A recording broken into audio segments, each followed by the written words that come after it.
Les gens veulent savoir d'abord de personnes expertes et indépendantes que l'intégrité de nos élections a tenu.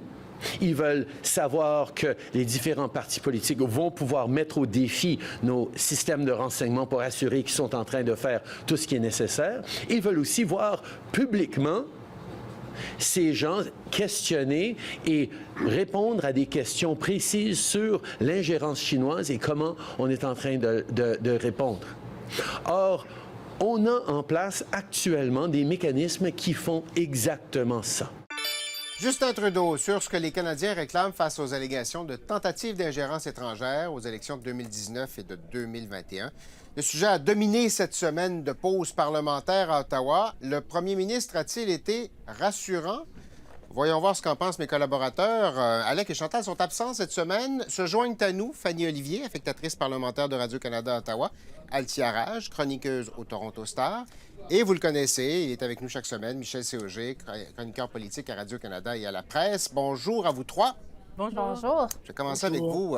Fanny, qu'est-ce qu'on a appris cette semaine de tous ces points de presse, de ces mises à jour, du comité? Qu'est-ce qu'on a appris sur ces tentatives d'ingérence? On aurait pu être rassuré cette semaine par l'apparition d'un comité, d'un rapport qu'on attendait depuis presque 18 mois, le rapport de Maurice Rosenberg, qui nous a appris que, oui, il avait bel et bien eu de l'ingérence en 2021, de l'ingérence étrangère, mais que ça n'a pas atteint un seuil suffisant pour être critique, pour remettre en question l'intégrité des élections. Le problème, c'est qu'avant même l'apparition de ce rapport-là, il a été remis en question. La crédibilité de son rapport, de son auteur, a été remis en question parce que Maurice Rosenberg a été le président de la Fondation Trudeau de 2014 à 2018, ce qui jette vraiment une ombre sur le rapport. Les libéraux misaient sur ce rapport pour essayer de remettre un peu le couvercle sur la marmite. Ils se sont retrouvés avec un tout petit couvercle, avec une vraiment très grosse marmite. L'adéquation ne se faisait pas. Et sinon, bien, en comité, on a eu une succession de témoins qui, tous l'un après l'autre, n'ont pas été capables de beaucoup nous en apprendre davantage. Donc, j'ai l'impression, Daniel, qu'il n'y a pas tant de choses qu'on a appris sur ce dossier-là. Althia, c'est vrai qu'il y a eu le rapport, le comité, tout ça. Est-ce qu'on a l'impression vous avez l'impression d'être un peu mieux éclairé que la semaine dernière? Je dirais que j'ai appris que je sais moins cette semaine que je savais la semaine dernière ou que je croyais savoir la semaine dernière. Je dirais, comme pour débuter la clip que vous avez montrée de Justin Trudeau, le premier ministre il essaie de remettre l'enjeu en étant une question d'ingérence chinoise auprès des élections et de questionnement au sujet de qu'est-ce que les autorités, qu'est-ce que la SCRS savait, qu'est-ce que le commissaire des élections Canada savait. Mais c'est pas vraiment ça la question. La question qui est sortie avec les fuites dans les médias, c'est qu'est-ce que Justin Trudeau savait de l'ingérence chinoise? Est-ce que le Parti libéral savait que la SCRS leur avait mentionné ou avait reçu de l'intelligence disant qu'il y avait des candidats, au moins un, peut-être d'autres, qui étaient influencés par le gouvernement chinois? Est-ce qu'ils savaient qu'il y avait de l'argent du gouvernement chinois qui semble, selon le reportage dans le Globe and Mail et avec Global TV, se rendre dans les poches de certains contribuables qu'ils ont en retour donné au Parti libéral. C'est ces questions-là que les gens ont, puis ces questions-là n'ont pas été répondues cette semaine. Mais je dirais qu'on a eu plus d'informations sur comment traiter l'information de ces fuites-là. Alors, je dirais Jody Thomas, qui est la conseillère en sécurité nationale, oui, du premier ministre, et puis M. Morrison, qui est le sous-ministre aux Affaires étrangères, qui avait siégé sur ce comité-là en 2021 au sujet de savoir si l'ingérence, à quel point les bureaucrates devaient le dire aux Canadiens. Eux, ils nous ont illuminés un peu plus sur les fuites. Alors, tu sais, l'intelligence qu'on reçoit des services comme la SCRS, c'est pas une preuve. Ça peut vraiment être une rumeur qui nous informe des actions qu'on devrait peut-être faire comme gouvernement plus tard, mais c'est pas nécessairement une preuve que la GRC peut agir dessus. C'est pas nécessairement une preuve que même les partis politiques peuvent agir dessus. Alors ça, c'était quand même intéressant, illuminant. Différence entre un soupçon et une preuve, effectivement. Michel, est-ce que M. Trudeau l'a bien l'a bien joué cette semaine? Est-ce qu'il s'en est bien sorti? Comment votre évaluation de sa façon de gérer cette crise-là? Je tentais de vous dire, comme d'habitude, il a mal géré sa crise. D'abord, on ne peut pas nous donner un rapport comme ils l'ont fait en disant ça n'atteint pas le degré suffisant pour dire que l'élection pouvait être entachée, puis pas dire c'est quoi le niveau de preuve qu'il faut pour ça. À un moment donné, nous, on a un niveau de preuve secret, on vous dira pas c'est quoi, mais on dit on s'est pas rendu là, il n'y a pas peur. Si ça marche pas. Deuxièmement, il n'y a pas de petite cloche qui sonne au bureau du premier ministre quand il va nommer comme président de ce comité-là une personne qui pourrait être nommée dans un conflit d'intérêts potentiel, c'est-à-dire quelqu'un qui a été président de la Fondation Trudeau. Et à chaque fois qu'il y a une crise à gérer, on dirait que la petite sonnette d'alarme qui devrait partir au bureau du premier ministre, elle n'existe pas. Et c'est d'autant, et ça c'est multiplié par le fait que M. Trudeau, chaque fois qu'il est question de la Chine, semble avoir ne pas avoir les repères habituels puis pas être capable de faire les phrases complètes qu'il fait d'habitude. Alors, mettez tout ça ensemble, on finit la semaine, je pense, du côté du premier ministre, plus bas qu'il l'a commencé, puis c'est essentiellement sa faute. Ouais. Oui, Althia? Oui, bien juste pour préciser, parce que vendredi, le premier ministre nous a en fait mentionné que M. Rosenberg avait été le choix de la fonction publique. Ça ne veut pas dire que peut-être les gens dans le bureau du premier ministre n'auraient pas dû dire ben peut-être que ce monsieur-là, on ne devrait peut-être pas le nommer à cause de son rôle avec la Fondation Trudeau, mais c'est quand même, c'était pas un choix du gouvernement libéral comme tel. C'est intéressant quand même que ça l'a pris 5 jours avant de sortir cette nouvelle-là. Puis juste auprès du seuil qu'on doit atteindre, le seuil, il est très élevé, mais il est défini. Est-ce que l'ingérence aurait changé le résultat de l'élection? Comment est-ce qu'on arrive à ce point-là? Franchement, je ne sais pas. Puis il semble que les gens, les 16 bureaucrates qui siègent sur ce panel-là ne le savent pas non plus nécessairement. Mais on nous a informé cette semaine, à travers le témoignage au comité parlementaire, qu'ils n'avaient pas juste regardé auprès du concours national, mais dans tous les comtés aussi. Alors, il y a quand même un soupçon qui est surtout sorti du Parti conservateur en disant qu'il y avait des comtés qui avaient été affectés.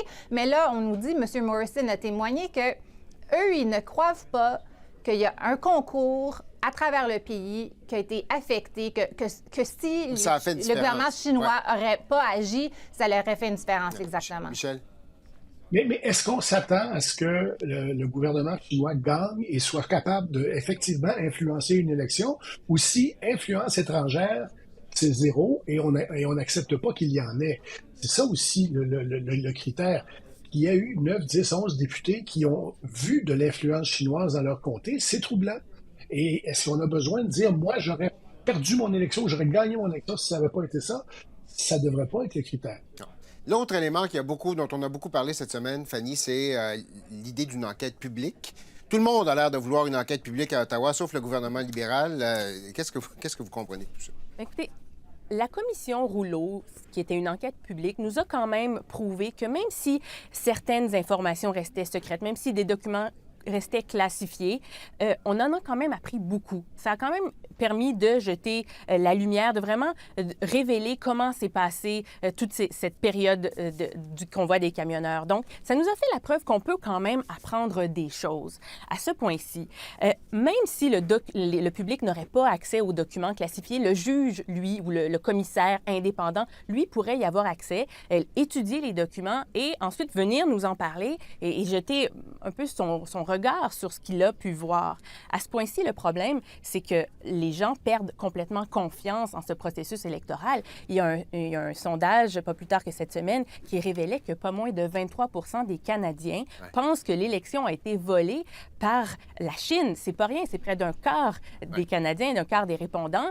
Alors, il y a urgence d'agir, il y a un vrai danger d'une désaffection du public et on a vu aux États-Unis les dangers que peuvent avoir les perceptions que les élections ont été truquées ou ont été volées. C'est dangereux. Alors, à ce point-ci, s'il ne choisit pas de faire une enquête, il doit au moins agir et montrer qu'il est proactif. Ouais. Michel et ensuite Althia. Michel, quel est le risque pour M. Trudeau de se camper sur la position qu'il entretient depuis la semaine dernière?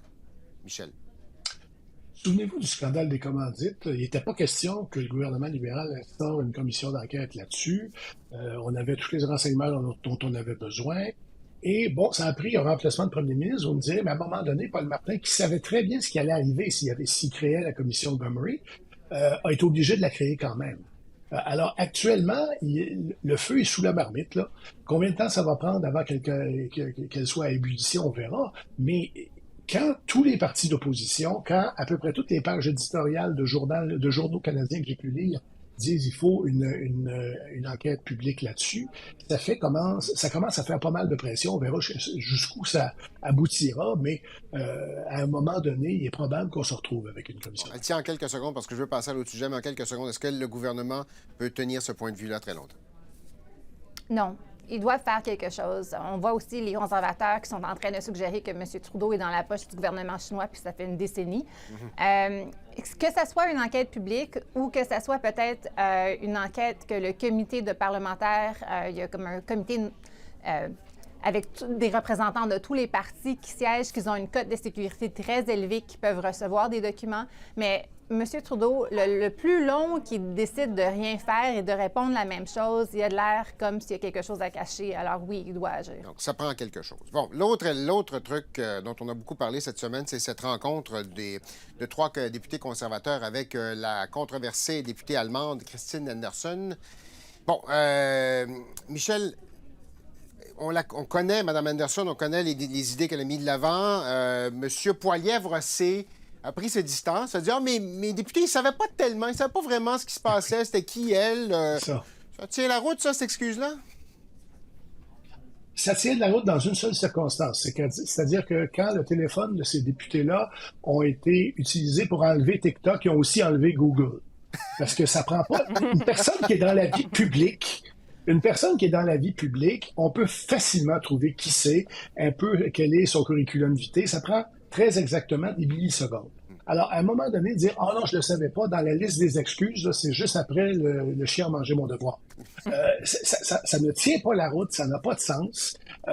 Il va falloir là-dessus que M. Poilievre soit beaucoup plus sévère avec ses députés, parce qu'il y a quand même une perception que depuis que M. Poilievre est là, les idées plus à droite, pour ne pas dire d'extrême droite, ont plus la vogue au Parti conservateur. Ça peut être très dangereux pour M. Poilievre. Alors, il faut vraiment qu'il siffle la fin de la récréation. Tiens, on le sait, depuis le début, on dit « Ouais, M. Poilievre, il flirte quand même un peu avec cette frange-là. » Est-ce qu'il va trop loin? Est-ce que c'est dangereux? Est-ce que c'est un problème de gestion de caucus? Comment vous le voyez? Bien, il flattait beaucoup durant la course au leadership. C'est arrivé durant l'occupation avec les camionneurs à Ottawa puis à travers le pays. Puis il a reçu beaucoup de support de ce groupe-là. Mais aussitôt qu'on a commencé à parler de la commission Rouleau, les conservateurs puis M. Poilievre, ils étaient quasiment pas présents du tout au mois de novembre. Aux abonnés à ça, ouais. Exact. Mais le problème, c'est que M. Poilievre, ses atouts, c'était qu'il était très authentique. Puis là, on essaie, quand il est en train de dire à Mme Leslyn-Lewis qu'il représente une frange importante du parti, qu'elle devrait se taire. Essentiellement, il agit de la même manière que Erin O'Toole. Erin O'Toole, il a essayé de faire taire Leslyn-Lewis. Ça n'a pas très bien fonctionné. Il y a quand même une certaine frange du Parti conservateur qui veulent entendre ce message-là. Mais je voudrais dire au sujet de la députée allemande, c'était ces mots sur les anti-vax qui les intéressaient. C'était pas ses positions sur l'immigration ou d'autres enjeux. C'était vraiment... Ils l'ont rencontré parce que c'est un groupe de 3 députés très, très contre la vaccination, les mandats de vaccination. Et puis, c'est pour ça qu'ils l'ont rencontré. Mais je suis d'accord avec Michel, c'est pas crédible de dire qu'ils savaient pas quoi d'autre qu'il y avait autour de ces députés-là. Mais je pense que ça peut nuire à M. Poilievre parce que Maxime Bernier est déjà en train de l'attaquer en disant que c'est pas une personne crédible qui est pas là pour vous. Puis c'était le même problème que M. Erin O'Toole avait, puis je pense que ça pourrait être un problème pour M. Poilievre. Fanny, problème pour M. Poilievre en quelques secondes? Absolument. Justement, ça me faisait penser à une entrevue qu'Erin O'Toole avait accordée à Politico il y a quelques semaines où il disait qu'il croyait qu'il avait perdu la confiance de son caucus spécifiquement à cause que de plus en plus de députés sombraient dans le complotisme. Ouais. Alors, c'est un problème qu'Erin O'Toole avait sur les bras. C'est un problème que Pierre Poilievre aura aussi sur les bras. À la différence que lui a peut-être un peu flirté avec les théories du complot pendant la course au leadership conservateur. Alors, il doit marcher sur une ligne très mince pour éviter d'amener de l'eau au moulin à ceux qui le dénoncent et éviter aussi d'amener de l'eau au moulin des complotistes. Trouver une façon de gérer tout ça, ce ne sera Ouais. pas simple. Fanny, Altia, Michel, merci d'avoir été là. Fanny, je vous retrouve un petit peu plus tard durant l'émission. Merci à vous trois. Au revoir. Merci. Au revoir.